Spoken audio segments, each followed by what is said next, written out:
Hello, in today's video, we're going to be replacing the transmission fluid and filter on this Pontiac Trans Am with the 4L60E transmission. Same transmission found in the Chevy Camaro and in certain years of GM trucks. Difference being that trucks have a different style pan. I like to replace this fluid every 40,000 miles, but I've only just recently got this vehicle and more than likely it hasn't been replaced as of yet, being that it's at 80,000 miles. Although if we check the fluid color, it does look pretty clean, which is a good sign. What I wouldn't want to find is a really dark colored or a burnt smelling fluid, because that could indicate a worn transmission, and replacing the fluid could actually make it worse and possibly slip. But anyways, for this we got a new transmission filter, which comes with both a new seal and a new gasket, and we also got 4 quarts of Dextron fluid. But when buying this filter, you will be asked if you got a shallow or a deep pan, and how we differentiate is based on the pan. This one, as you can tell, is flat and even, and this would be considered the shallow pan, which is found in cars, while the deep pan will have a step like this and is found in the truck models. And if you do have a pan like this one will also require about a quart more of fluid. Now this next step is optional, since our pan doesn't have a drain bolt, but to avoid having it coming out the sides and the back of the pan, as I loosen the bolts, I remove about a quart of fluid using a syringe and a hose, which this one I'm using is 3 millimeters inside diameter, but I could have used a bigger hose to make it faster. And what I use for a drain pan is a standard oil drain pan like this, and place this transmission adapter on top of it, like so. This will help prevent any spills, being that it's wider than the transmission pan. Once we're ready, we're going to begin to loosen all 16 bolts using a 13 millimeter socket. 14 of them will be the same size, except for these 2 that hold the shifter bracket. These will be longer, so you want to pay attention to this when reinstalling them.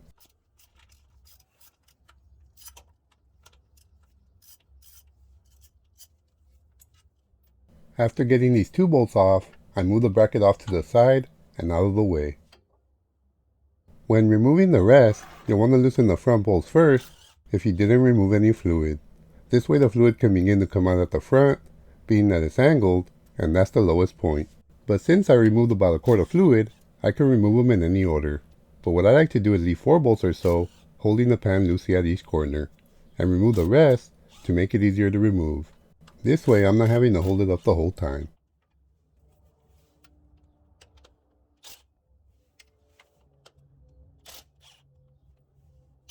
With all the bolts loose, we'll need to separate the pan from the transmission, and for this I'll pry the pan away with a pry bar, using the body of the vehicle to pry against.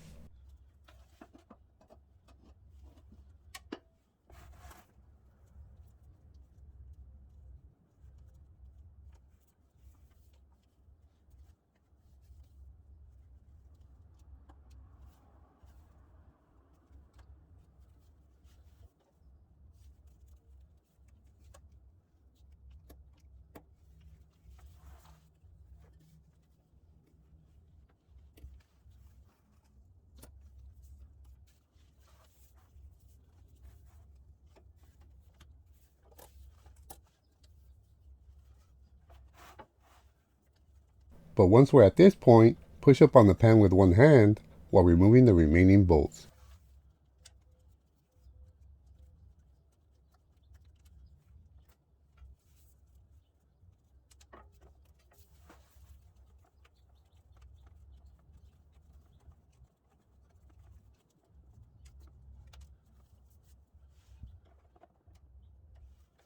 Once they're all off, slowly bring down the pan, pulling the gasket off slowly if it's still holding onto the transmission. Now that it's separated, we can remove the pan completely, tilting a corner onto the drain pan so we can get most of the fluid out.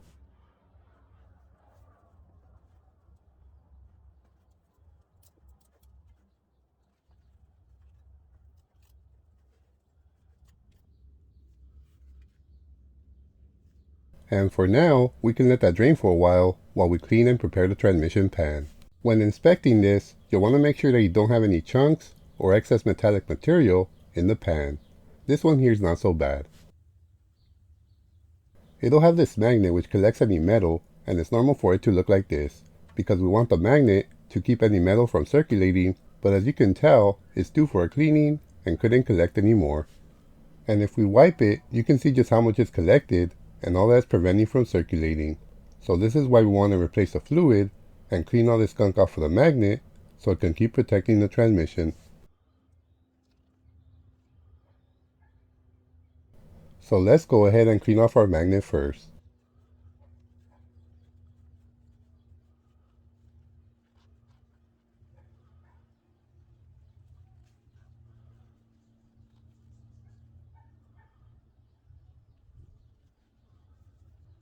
Followed by the transmission pan, getting it as clean as possible.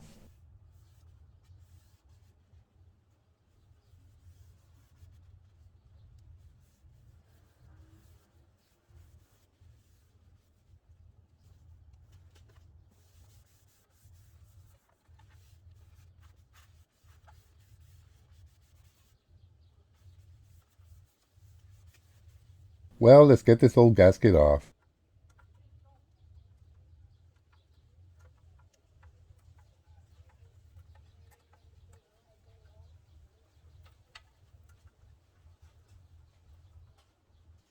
Placing our clean magnet into its designated section, marked out by these indents.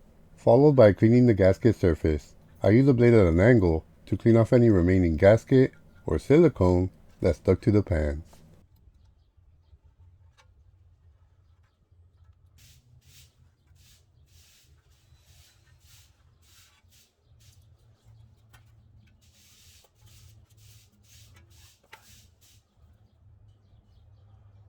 Once we got all the gasket material off, I use a gray Scotch-Brite pad with brake cleaner to go around the surface where the gasket sits.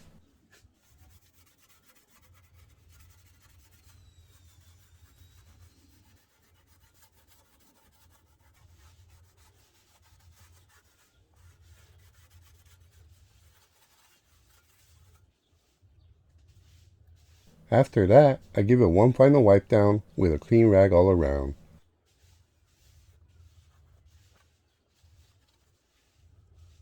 Same with inside the pan. Once that's prepared, let's go back to our transmission. To get our filter off, this one will just be held on by the seal up top, so all we need to do is pull it down, wiggling it out slowly till we get it out completely.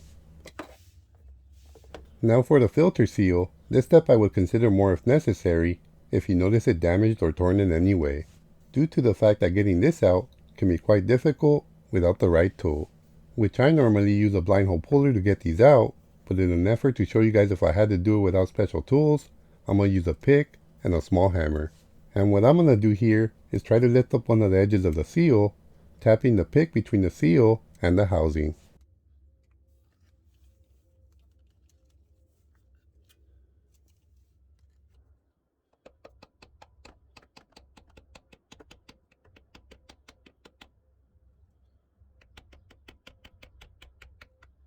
Once we got the lip slightly raised, just try and bend out the same raised section a little more.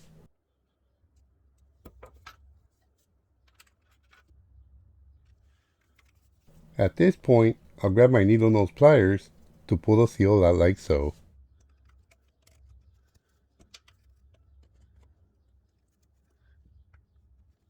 But as you can see, getting between the seal and the housing can scratch it easily like it did here.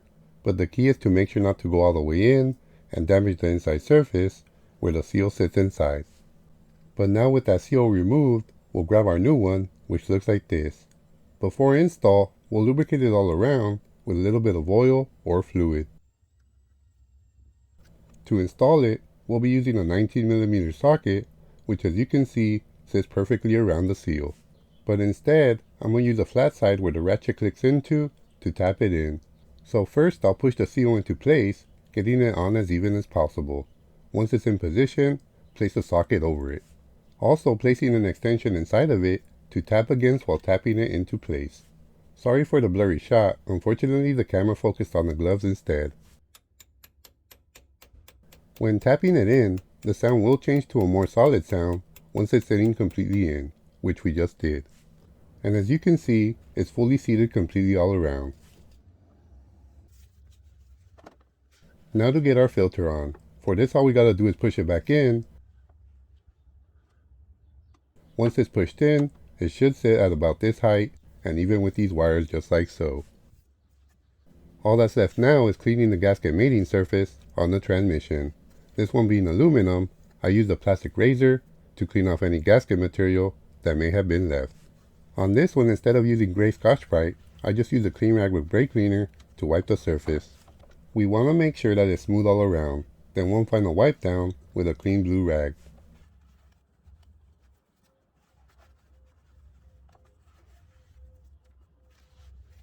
Now for the gasket, I place it on the transmission pan, making sure any markings and notches line up with the pan, like so. Now using 4 or 5 of the bolts, I place them in place to hold the gasket while we install it.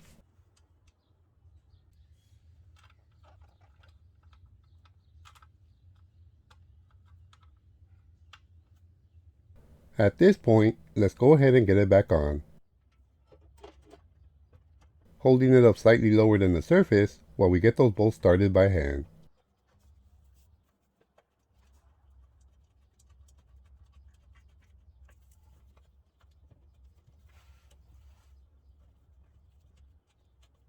With those bolts threaded on, let's get the rest of the bolts back on, including the shift bracket and those 2 bolts.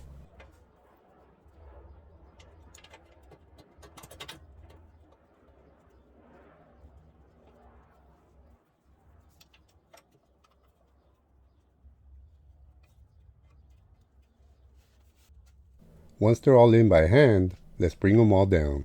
When first bringing down these bolts, you'll want to bring them down in a crisscross pattern, or you can follow the tightening sequence that I'm doing here. Afterwards, I'll repeat these steps 1 or 2 more times so they're tightened properly. Or you can torque them to 9 foot-pounds on the last step if you prefer.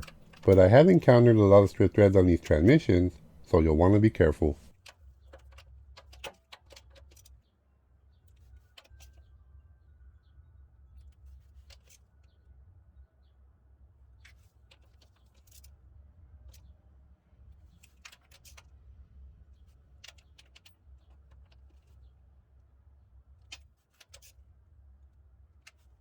And with that, all we got left is adding the fluid. For our transmission fluid, I'll be using the Dextron 6 fluid,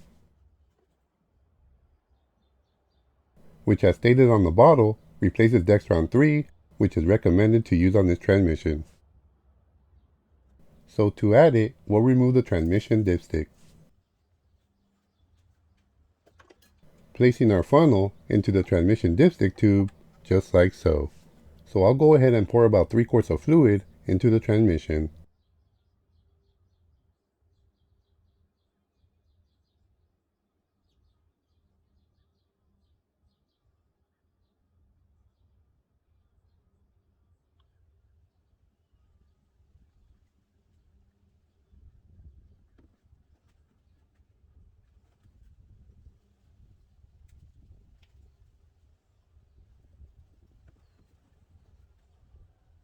That being about 3, I'll just add a little more. And that should do for now.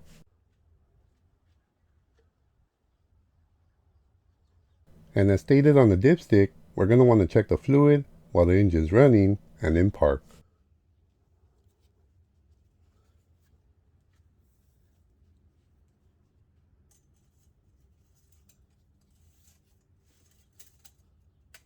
So let's go ahead and start it, letting it warm up for a while.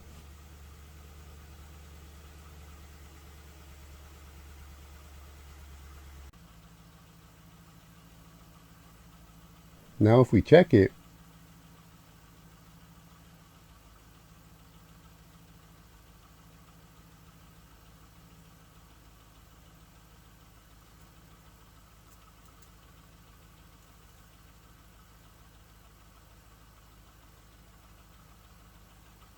we're at about the 80-degree Fahrenheit level, which since it's been on for a while, I'll add a little more.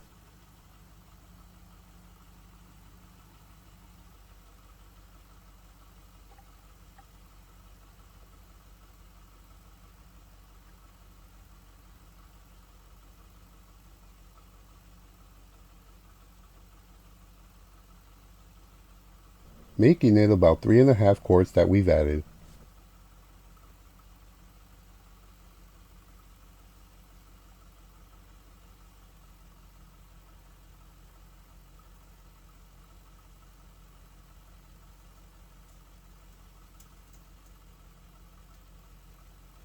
Let's now make sure it goes through the gears, reverse, and drive.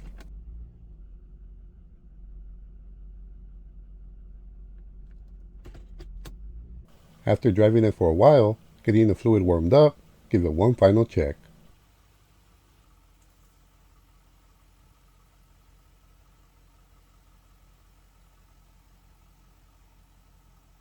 And our fluid level is at the dot between the warm and the hot, which is where we want our fluid to be. And with that done, so is our video. Well, I hope you found this video helpful and informative. If so, please click that thumbs up button to support my video and my channel. And please subscribe if you haven't done so.